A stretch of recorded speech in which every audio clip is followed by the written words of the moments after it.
Hello, good evening. ओम नमः शिवाय, सत श्री अकाल, नमस्कार। मैं विनायका एसवीएम टीचिंग क्लासेस की तरफ से आप सभी लोगों का हार्दिक अभिनंदन और स्वागत करती हूँ।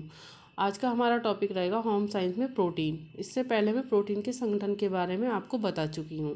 संगठन कौन कौन से थे? कार्बन, हाइड्रोजन, ऑक्सीजन, नाइट्रोजन और सल्फर और फास्फोरस। इसके बारे में मैं इसकी मात्रा भी बता चुकी हूँ। चलिए आज मैं प्रोटीन लेती हूँ। प्रोटीन शब्द का प्रयोग सबसे पहले जे बर्जेलियस ने किया था। ये क्वेश्चन पूछ लिया जाता है, इसलिए मैंने इसको पॉइंट में दिया है। शरीर के निर्माण, विकास एवं रखरखाव के लिए प्रोटीन अत्यावश्यक है। बिल्कुल सही बात है, रखरखाव के लिए प्रोटीन अत्यावश्यक है। शरीर को प्रोटीन को सर्वोत्तम खाद्य पदार्थ माना जाता है। क्या माना जाता है? कौन सा खाद्य पदार्थ? सर्वोत्तम खाद्य पदार्थ माना जाता है।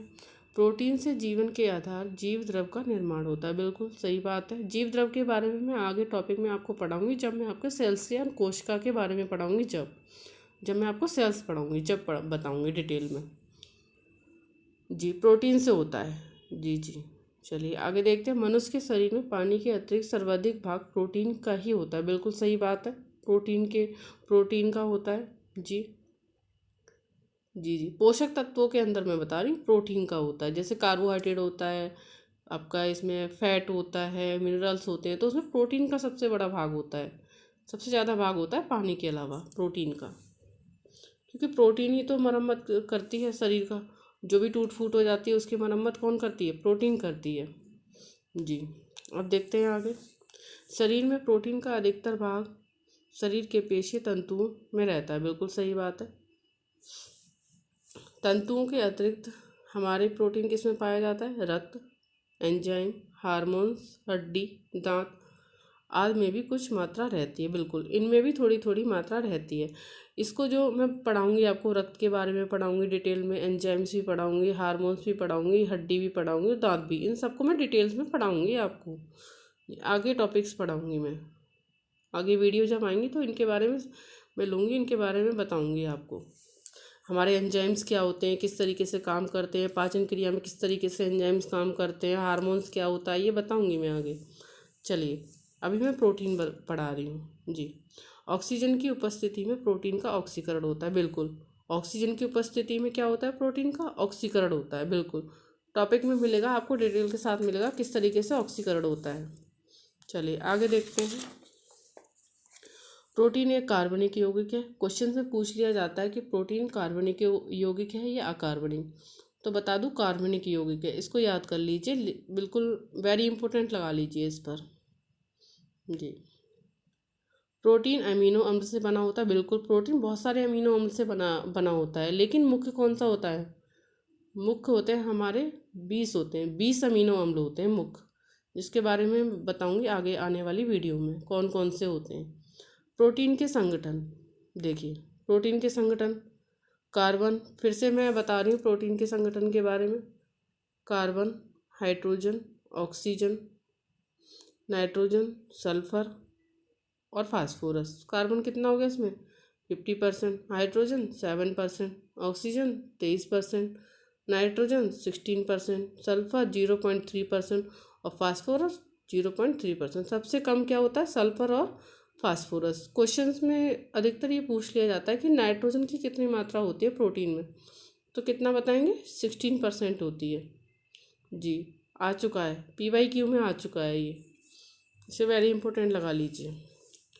प्रोटीन को नाइट्रोजीनियस भोज्य पदार्थ भी कहा जाता है। बिल्कुल, नाइट्रोजीनियस भोज्य पदार्थ भी कहा जाता है। अमीनो अम्ल 22 होते हैं जिसमें प्रोटीन का निर्माण होता है। देखिए यहाँ पे 22 दे रखा है, लेकिन NCERT अभी भी 20 मानती है, लेकिन कहीं कहीं ये 22 भी दे रखा है, तो इसे हम 20 मान के चलेंगे।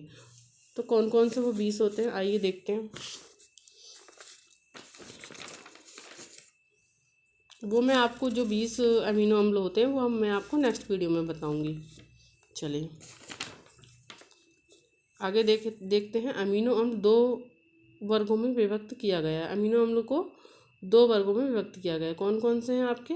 आवश्यक अमीनो अम्ल, अनावश्यक अमीनो अम्ल, यानी कि एसेंशियल अमीनो एसिड्स और नॉन एसेंशियल अमीनो एसिड्स। देखिए क्या रोल है इनका, अमीनो अम्ल का क्या रोल है हमारे शरीर में।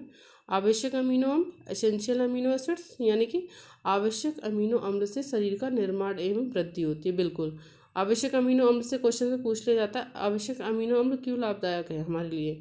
आवश्यक अमीनो अम्ल का मतलब है निर्माण व वृद्धि, हमारे शरीर की निर्माण व वृद्धि होना। आवश्यक अमीनो अम्ल को शरीर स्वयं उत्पन्न नहीं कर सकता, बिल्कुल सही बात है। इसे हमें भोज्य पदार्थ के थ्रू लेना पड़ता है, स्वयं उत्पन्न नहीं करते हैं। जैसे कि अनावश्यक अमीनो अम्ल में क्या बताया गया है, देखिए अनावश्यक अमीनो अम्ल स्वतः ही शरीर में उत्पन्न हो जाते हैं, यानी कि शरीर बनाता है इन्हें, हमें बाहर से लेने की कोई ज़रूरत नहीं है, हमें भोज्य पदार्थ से लेने की ज़रूरत नहीं है। जबकि आवश्यक अमीनो अम्ल को हमें किससे लिया जाता है, ये स्वयं उत्पन्न नहीं करते हैं, ये भोज्य पदार्थ से लेते हैं हम, क्या आवश्यक अमीनो अम्ल। और अनावश्यक अमीनो अम्ल शरीर स्वयं उत्पन्न कर लेते हैं अपने अंदर, इनको हमें लेने की ज़रूरत नहीं पड़ती है जी। इन्हें भोजन में ग्रहण करने की आवश्यकता नहीं होती, बिल्कुल।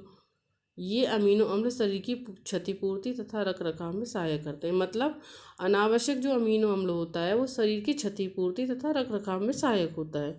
और आवश्यक अमीनो अम्ल क्या होता है, निर्माण एवं वृद्धि में सहायक होता है। ये 2 पॉइंट बनते हैं। एक ये पॉइंट बनता है स्वतः ही शरीर में उत्पन्न हो जाते हैं, कौन से, अनावश्यक अमीनो अम्ल। और आवश्यक अमीनो अम्ल क्या होते हैं, स्वयं उत्पन्न नहीं होते, इन्हें हमें बाहर से लेना पड़ता है। इस तरीके से हमने आवश्यक अमीनो अम्ल और अनावश्यक अमीनो अम्ल के बारे में पढ़ा कि क्या होते हैं। और आवश्यक अमीनो अम्ल अनावश्यक अमीनो अम्ल कितने होते हैं, ये 10 होते हैं, 10 आवश्यक अमीनो अम्ल और 10 अनावश्यक अमीनो अम्ल। इसके बारे में मैं आपको नेक्स्ट वीडियो में लेकर आऊँगी, उसमें पढ़ाऊँगी जी। चलिए आज के लिए इतना ही रहेगा जी जी। आप नोट्स बनाते रहिए और लिखते रहिए, मैं बेसिक से करा रही हूँ, बिल्कुल बेसिक से करा रही हूँ जी। आज के लिए इतना ही रहेगा, मिलते हैं कल जी। कल मिलते हैं इसी टाइम। कल तो संडे हो सकता है कल मैं वीडियो अपलोड ना करूँ, तो मिलते हैं मंडे को जी। नमस्कार, good bye, bye bye, take care.